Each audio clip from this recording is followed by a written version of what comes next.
సంవత్సరాల భారత స్వతంత్ర న్యాయ వ్యవస్థలో రెండవసారి ఒక దళితుడు ప్రధాన న్యాయమూర్తి కావడం, ఆ సీట్లో కూర్చొని తీర్పులు ఇవ్వడం సహించలేని బ్రాహ్మణ సమాజం, ఈ మనవాద సమాజం ఆయన మీద అనేక రకాల ఆరోపణలు, ఆయనను అనేక రకాల కించపరుస్తాయి. ఆయనను ఇవాళ ఆ సీట్లోకి ఎప్పుడు పోతాడా, ఎప్పుడు మళ్ళా బాపనందు కూర్చుని పెడదామా అనే మొత్తం ఈ మనవాద కుట్రలు ఏవైతే ఉన్నాయో, హిందుత్వ కుట్రలు ఏవైతే ఉన్నాయో ఆ కుట్రలు ఇవాళ మనం భారతదేశంలో ప్రజాస్వామ్యాన్ని, సెక్యులరిజాన్ని, రాజ్యాంగాన్ని కాపాడే ప్రతి వారు కూడా ఇవాళ ఆయన మీద దాడిని ఖండించాల్సిన అవసరం ఉంది. లేదంటే గవాయి గారు లాంటి వాళ్లే సాహసం చేయకపోతే ఇవాళ ఇంకోరు ఇంకా సీట్లో కూర్చోడానికి కూడా భయపడతారు. ఇప్పటికే కొలీజియం పేరు మీద పూర్తిగా అగ్రహారంగా మారిపోయిన సుప్రీం న్యాయ వ్యవస్థ, హైకోర్టు న్యాయ వ్యవస్థలో తిరిగి ఇలాంటి వర్గాలకు, కింది వర్గాలకు, బీసీల నుండి, ఎస్సీల నుండి, ఎస్టీల నుండి, మైనార్టీల నుండి ప్రధాన న్యాయమూర్తి సీటు వద్దు, పర్మనెంట్ గా RSS చీఫ్ ఎట్లయితే బ్రాహ్మణుడు ఉంటాడో అట్లనే చీఫ్ జస్టిస్ ఆఫ్ ఇండియా ఇళ్లకాలం బ్రాహ్మణుడు రాసుకోమనండి, వాళ్ళే రాసుకోమనండి. రాజ్యాంగంలో ఈ సీటు రిజర్వ్ చేయబడ్డది బ్రాహ్మణులకు అని చెప్పేసి రాసుకోమనండి.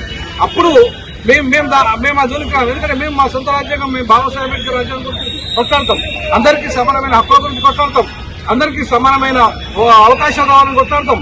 కానీ ఇవాళ బాబాసాహెబ్ అంబేద్కర్ రాసిన రాజ్యాంగాన్ని కించపరిచే విధంగా ఆ రాజ్యాంగ రక్షకుడైన ఇవాళ గవాయి గారిని, chief justice of India Gavai గారిని అవమానపరచడం అంటే భారత రాజ్యాంగాన్ని అవమానపరచడం, యావత్తు భారతదేశాన్ని అవమానపరచడం, యావత్తు దళిత జాతిని అవమానపరచడం.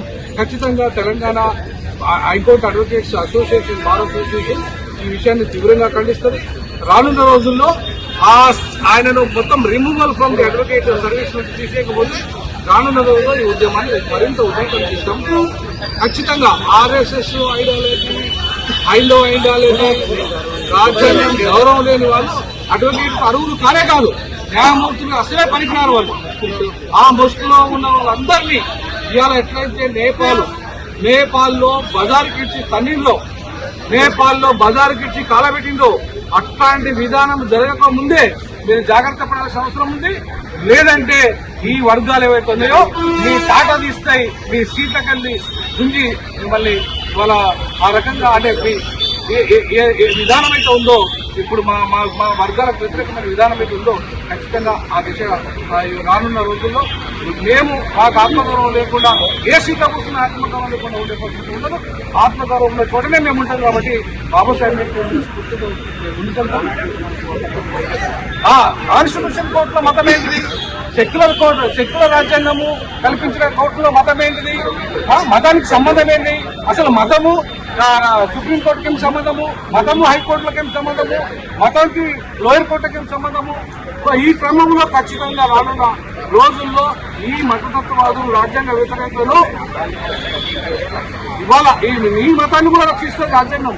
ఏ మతమైనా రక్షిస్తారు రాజ్యాంగం. అట్లాంటి నువ్వు రాజ్యాంగాన్ని కించపరిచి, రాజ్యాంగ రక్షకులను కించపరిస్తే ఊపిన సవాలు లేదని చెప్పేసి డిమాండ్ చేస్తా ఉన్నాను. ఆయన removal from the service advocate నుండి తొలగించాల్సిందిగా డిమాండ్ చేస్తాం. తొలగించే వరకు మా పోరాటం ఆగదు.